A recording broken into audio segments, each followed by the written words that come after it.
अच्छा, जो भी लोग इन 3 कानूनों का विरोध कर रहे हैं जो देश के किसानों की स्थिति को सुधारने के लिए केंद्र सरकार द्वारा अभी लागू किया गया कृषि संशोधन बिलों के माध्यम से 2020 में, मैं उसको लेकर के जो लोग विरोध कर रहे हैं उनसे सिर्फ एक सवाल करना चाहता हूं। फिर वो चाहे दिल्ली के बॉर्डर पे बैठ के विरोध कर रहे हो या सोशल मीडिया पे बैठ के कुछ भी लिख रहे हो या प्रिंट मीडिया और इलेक्ट्रॉनिक मीडिया में बैठ के अपने वक्तव्य दे रहे हो, मैं ऐसे लोगों से केवल एक सवाल करना चाहता हूं और आपसे भी चाहूंगा कि अंत तक उस सवाल के उत्तर को समझिए, स्वयं भी एनालिसिस करिए ताकि आप ये समझ सकें कि ये पूरी कवायद किसानों के हित में की जा रही है या मंडी के दलालों और आढ़तियों के हित में। मेरा सवाल केवल इतना है, केवल एक सवाल है और वो सवाल ये है कि इन तीनों कानूनों के माध्यम से क्या किसानों को कुछ नए विकल्प प्रोवाइड किए जा रहे हैं, नए ऑप्शन दिए जा रहे हैं, या उसके ऊपर कुछ बाध्यता है कि अब वो खेती किसानी किसी दूसरे प्रकार से करेगी। इट इज एन ऑप्शन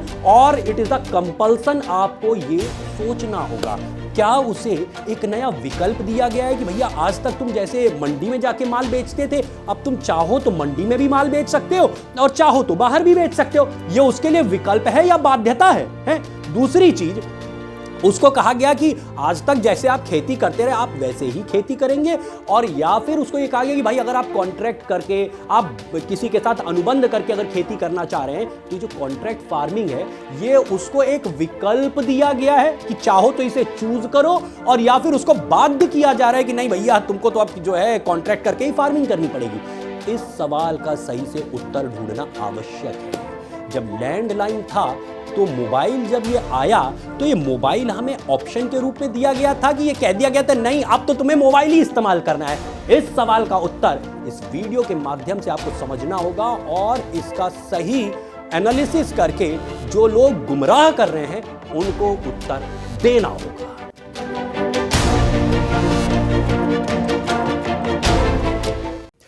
नमस्कार मित्रों, मैं आपका साथी, आपका सहयोगी ओमेंद्र भारत।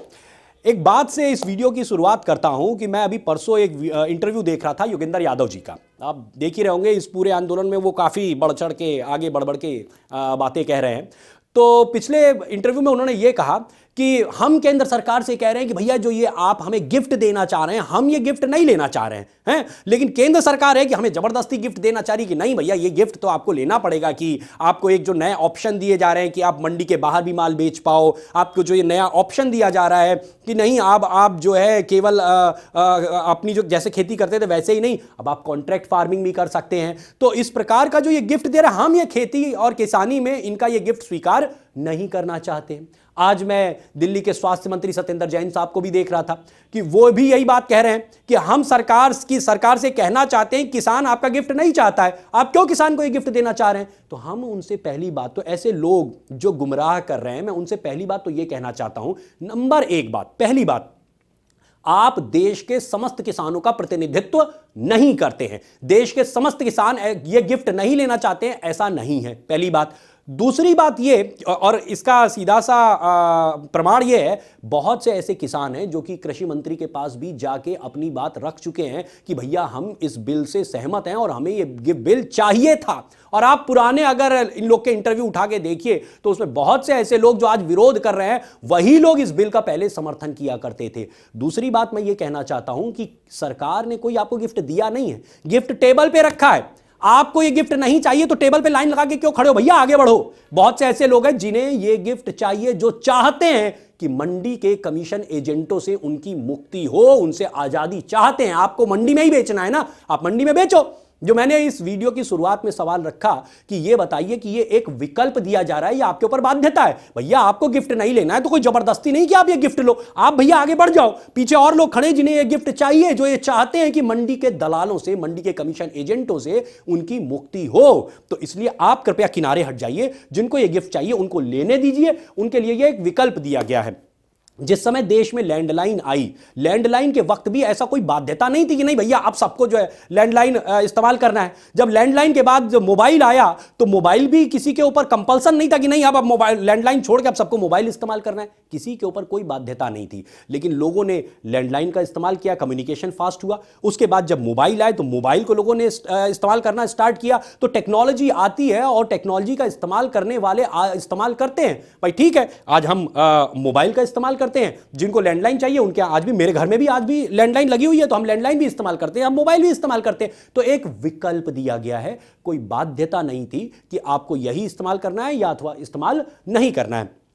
दूसरी एक बड़ी बात है जो समझने वाली चीज है कि जो देश की वामपंथी ताकतें हैं, ये हमेशा इस तरीके के जब परिवर्तन आते हैं तो विरोध करते हैं। उदाहरण आप याद करिए, जब कंप्यूटर देश में आया तो ये जितने ये वामपंथी हैं, जैसे कि ये योगेंद्र यादव टाइप के लोग, उस समय भी खड़े हुए ऐसे कई वामपंथी, और उन्होंने कहा कि ये जो कंप्यूटर आ रहा है, ये कंप्यूटर देश में बेरोजगारी को जन्म दे देगा, क्योंकि एक कंप्यूटर अकेले 10 आदमी का काम करेगा, तो भैया एक आदमी को कंप्यूटर पे एम्प्लॉयमेंट मिलेगा और बाकी 10 जो है उनका रोजगार जो है छिन जाएगा। और इसलिए उन लोगों ने उस वक्त कंप्यूटर का भयंकर विरोध किया। जबकि हम सभी आज जानते हैं, आज तो काफी समय हो चुका है देश में कंप्यूटर को आए हुए, हम सभी जानते हैं कि इस कंप्यूटर ने भारत में रिवॉल्यूशन ला दिया। भारत आज विश्व का सबसे बड़ा सॉफ्टवेयर एक्सपोर्ट करने वाला देश बन चुका है। हमारे देश के न जाने कितने युवा भारत से निकल के विश्व में भारत का नाम उन्होंने रोशन किया। न जाने कितना वहां से प्रोजेक्ट हम लोग लेके आते हैं, कितना दुनिया भर से हम प्रोजेक्ट लाते हैं। हम ऑस्ट्रेलिया का, ब्रिटेन का, इंग्लैंड का, दुनिया भर के कई देशों का हम लोग जो है प्रोजेक्ट यहां पे इंडिया में करते हैं। बहुत सारी कंपनीज यहां चल रही हैं, टीसीएस, इन्फोसिस और ऐसी बहुत सारी कंपनियां जो यहां पे बनी। मैं कहना ये चाह रहा हूं, केवल विकल्प दिया गया। ठीक उसी तरीके से आज कृषि में सुधार आए, खेती किसानी में जो किसान की आज स्थिति है, 70 साल से जैसा चल रहा था वैसा ही तो चल रहा है ना भाई, चलता रहा है। अब उसमें सुधार के लिए, कुछ परिवर्तन के लिए कुछ नए कानून बनाए गए हैं, कुछ नए विकल्प दिए गए हैं। बाध्य नहीं किया जा रहा है। जिसको मंडी में ही माल बेचना है, बेचो ना भैया। किसने तुम्हें जो है जोर जबरदस्ती कर रहा है कि नहीं अब तुम मंडी में माल नहीं बेच सकते हो? वो मंडी में अगर आप माल बेचना चाहते हो मंडी में बेचो। अब एक ऑप्शन खोला गया है कि यदि आप बाहर भी बेचना चाहते हो तो बाहर भी बेच सकते हो। अच्छा, दूसरी चीज ये कही गई है कि यदि आज तक आप जैसे खेती किसानी करते रहो वैसे ही करते रहो, कोई बात नहीं, लेकिन यदि आप कुछ लोगों के साथ, बड़ी कंपनी के साथ, या अपना खुद का, अपने ही 15-20 लोग, 50 लोग मिलके एक ऐसा ग्रुप बना लेते हो और आप खुद एक अनुबंध करके अगर खेती करना चाहते हो, कॉन्ट्रैक्ट फार्मिंग करना चाहते हो, तो आप कर सकते हो। या आपको एक विकल्प दिया गया है, कतई कोई बाध्यता नहीं है। फिर जरा सोचिए कि यदि केवल इसके माध्यम से ऑप्शन प्रोवाइड किया जा रहा है तो इसका विरोध कौन और क्यों कर रहा है? इसका विरोध वो लोग कर रहे हैं जो अभी तक मंडी के मालिक बने बैठे थे, जिनके पास किसान अपना माल ले जाके बेचता था और उसमें से एक मोटा कमीशन वो लोग खाते थे। उनको इस बात का उनके पेट में मरोड़े पड़ रही हैं कि अब किसान उनके हाथ से, उनकी मुट्ठी से निकलने वाला है, वो आजाद होने वाला है। अब वो हमारे पास माल बेचने नहीं आएगा। पता चला 100 रुपए में से 20 रुपए, 25 रुपए वो बिना बात का कमा लिया करते थे, वो काम अब वो नहीं कर पाएंगे। अब वो किसान अपना माल खुले में बेच सकता है, इसलिए अब उनके पेट में मरोड़े पड़ रही हैं। वो नहीं चाहते हैं कि किसान को यह नया विकल्प दिया जाए। आंखें खोल के सोचिए, यदि आप वास्तव में किसान के हित में आप सोचते हैं तो जरा बोलिए सबको, उनको जो लोग विरोध कर रहे हैं उनसे कहिए कि यार जब केवल विकल्प दिया जा रहा है, कंपल्सन नहीं है तुम्हारे ऊपर, तुम मंडी में माल बेचना चाहते हो तो मंडी में बेचो। तुम्हें इस बात से क्यों दर्द हो रहा है? तुम क्यों विरोध कर रहे हो? विरोध केवल इसलिए कर रहे हो क्योंकि अब वो किसान जो बल्क में आपको माल ला के देता था और आप उसमें से कमीशन खाते थे, वो कमीशन अब आप नहीं खा पाएंगे।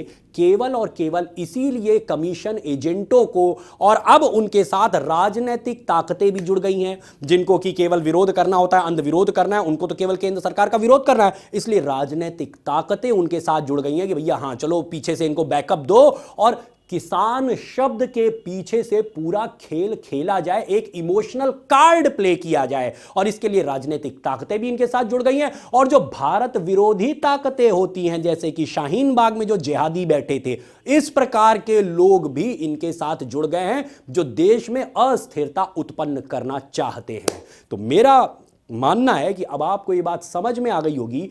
आप भी ये सवाल उठाना चालू करिए कि जब केवल आपको विकल्प दिया गया है, बाध्यता नहीं है, यदि आपको बाध्य किया जाए तो आपको विरोध करना चाहिए। आपको तो विकल्प दिया गया है ना भैया। आप कह रहे हो नहीं हम तो भैया लैंडलाइन ही इस्तेमाल करेंगे। अरे तो करो ना भाई, तुमको कौन कह रहा है कि मोबाइल ही इस्तेमाल करना है? तुम लैंडलाइन इस्तेमाल करना चाहते हो, तुम लैंडलाइन इस्तेमाल करो। तुम जो है मंडी में माल बेचना चाह रहे हो, बेचते रहो। हैं जिनको बाहर बेचना है उनको ये विकल्प क्यों ना दिया जाए, ये सवाल उनसे करना आवश्यक है। यदि आप कॉन्ट्रैक्ट फार्मिंग नहीं करना चाहते हो तो मत करो, जैसे करते थे वैसे ही करो। विकल्प है आपके पास, विकल्प खत्म नहीं किया जा रहा है। आपके पेट में मरोड़ क्यों पड़ रही है कि अगर दूसरा कोई ये विकल्प चूज करना चाहता है तो आप क्यों चाह रहे हैं कि वो किसान उस विकल्प को चूज ना कर सके, उसको ये विकल्प उपलब्ध ना होने पाए। ये केवल वो लोग विरोध कर रहे हैं कि किसान को ये विकल्प ना मिलने पाए जो इनके इस विकल्पहीनता का फायदा उठाते हुए अपने पेट आज तक भरते रहे हैं। मुझे उम्मीद है कि आपको ये बात समझ में आ गई होगी। जय राम जी की।